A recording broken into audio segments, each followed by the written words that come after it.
अब लॉरेंस बिश्नोई के निशाने पर stand up comedian Munawar Faruqui हैं। जी हाँ, कुछ दिन पहले पूर्व मंत्री और एनसीपी नेता बाबा सिद्दीकी की गोली मारकर हत्या कर दी गई थी और इस हत्या की जिम्मेदारी लॉरेंस बिश्नोई गैंग ने ली थी।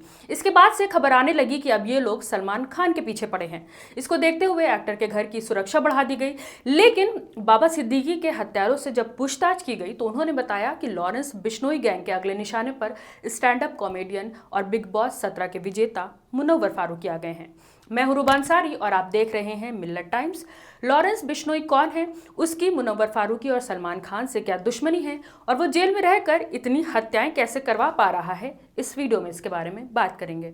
पहले पंजाब के मशहूर कलाकार सिद्धू मूसेवाला की हत्या, करनी सेना के अध्यक्ष सुखदेव सिंह की हत्या, दिल्ली में एक जिम ट्रेनर की हत्या और अब मुंबई में एनसीपी नेता बाबा सिद्दीकी की हत्या में लॉरेंस बिश्नोई गैंग का नाम सामने आया है। लॉरेंस बिश्नोई गैंग के सदस्य पहले तो खुलेआम हत्या की धमकी देते हैं और फिर हत्या कर भी देते हैं और पुलिस कुछ भी नहीं कर पाती।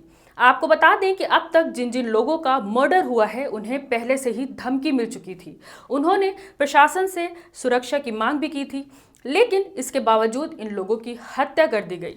कुछ दिन पहले सलमान खान और मुनव्वर फारूकी को भी धमकी मिली है। सलमान खान के घर के बाहर तो फायरिंग भी हो चुकी है। मुनव्वर फारूकी को भी पिछले महीने दिल्ली में निशाना बनाने की कोशिश की गई थी। बिश्नोई गैंग के कुछ लोगों ने मुनव्वर का पीछा किया था। हालांकि खुफिया एजेंसी को वक्त रहते इसकी जानकारी मिल गई थी और फौरन कार्रवाई से पहले हमले को नाकाम करते हुए मुनव्वर को उस जगह से हटा दिया गया था और इस घटना के बाद मुंबई पुलिस ने एहतियातन उनकी सिक्योरिटी बढ़ा दी है। अब लॉरेंस बिश्नोई की बात करते हैं। लॉरेंस का जन्म पंजाब के फिरोजपुर जिले में हुआ। उसके पिता हरियाणा पुलिस में कांस्टेबल थे। कॉलेज के दिनों में उसे पॉलिटिक्स में दिलचस्पी हुई और वो स्टूडेंट पॉलिटिक्स में शामिल हो गया। उस वक्त गोल्डी बराड़ पंजाब यूनिवर्सिटी में पढ़ाई कर रहा था। तभी दोनों की दोस्ती हुई और दोनों ने एक साथ छात्र राजनीति में एंट्री की, लेकिन दूसरे ग्रुप से टकराव की वजह से जुर्म की दुनिया में आ गए। उस पर हमला, हत्या के प्रयास, डकैती समेत कई सारे केस दर्ज हुए। इनमें से कई मामलों में लॉरेंस बरी हो चुका है, लेकिन अभी भी उस पर कई सारे केस चल रहे हैं। कहा जाता है कि इनकी गैंग में देश और विदेश में 700 से ज्यादा शूटर शामिल हैं। लॉरेंस ने जेल में रहते हुए 2020 में गैंगस्टर भुल्लर की हत्या करवा दी थी, क्योंकि भुल्लर ने लॉरेंस के दोस्त की हत्या करवाई थी। इसके बाद 2022 में पंजाबी सिंगर सिद्धू मूसेवाला की गोली मारकर हत्या करवा दी थी और कहा था कि वो गाना गाने के बजाय गैंग वॉर में घुस रहा था। 2023 में कनाडा में पंजाबी सिंगर गिप्पी गरेवाल के घर पर फायरिंग करवाई थी। उसका कहना था कि वो सलमान खान को भाई भाई कहता फिरता है। दिसंबर महीने में उसने करनी सेना के अध्यक्ष सुखदेव सिंह की जयपुर में गोली मारकर हत्या करवाई थी।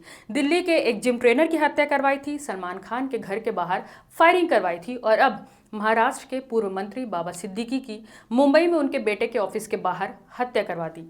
कहा जा रहा है कि अब उसके निशाने पर stand up comedian Munawar Faruqui है।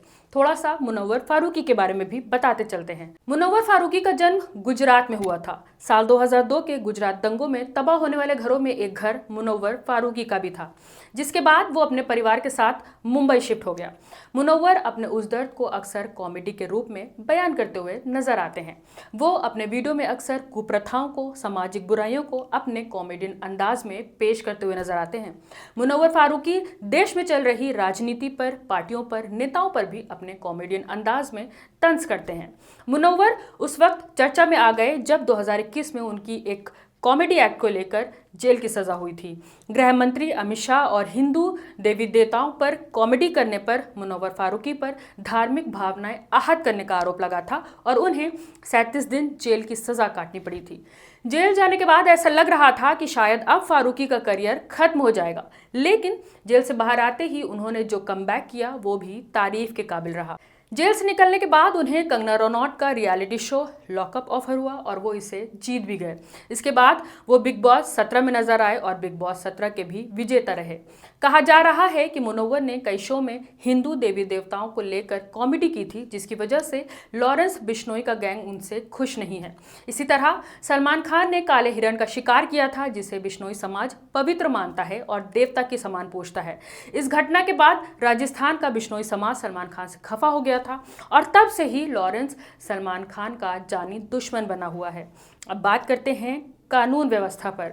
कानूनी शिकंजे में रहते हुए लॉरेंस बिश्नोई के पास मोबाइल फोन आ जाता है, जिससे वो अपने नेशनल और इंटरनेशनल गैंग के संपर्क में रहता है। वो उसी फ़ोन के ज़रिए पाकिस्तान तक वीडियो कॉल करता है, जिसकी वीडियो भी सोशल मीडिया पर अब वायरल है।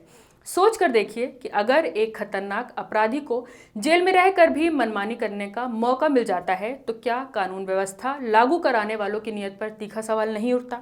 अगर जेल में बंद एक अपराधी शिकंजे में रहकर भी इतने खतरनाक अपराध कर सकता है, तो जो अपराधी खुले हैं उन्हें कानून का कितना डर होगा? और अगर देश में इतने बड़े और नामचीन लोग सुरक्षित नहीं हैं, तो आम लोग अपनी सुरक्षा की उम्मीद कैसे करेंगे?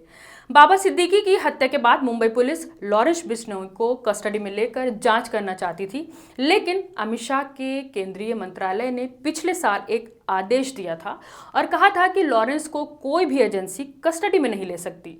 अब इसी वजह से मुंबई पुलिस को लॉरेंस बिश्नोई की कस्टडी नहीं मिल रही है। क्या इस ऑर्डर के जरिए लॉरेंस बिश्नोई की हिफाजत की जा रही है, और क्या ये हिफाजत खुद गृह मंत्रालय कर रहा है? इस पूरी वीडियो पर, इस पूरी रिपोर्ट पर आपकी क्या राय है, हमें कमेंट करके जरूर बताएं। मिल्लत टाइम्स को जारी रखने और मजबूत बनाने के लिए हमारी आर्थिक सहायता कीजिए। ये एक आजाद मीडिया हाउस और कमजोरों की आवाज है। आप हमें देखें, सुने, पढ़ें और हर महीने ज्यादा नहीं, सिर्फ 100 रुपए से मदद करें। डिटेल्स डिस्क्रिप्शन में मौजूद हैं।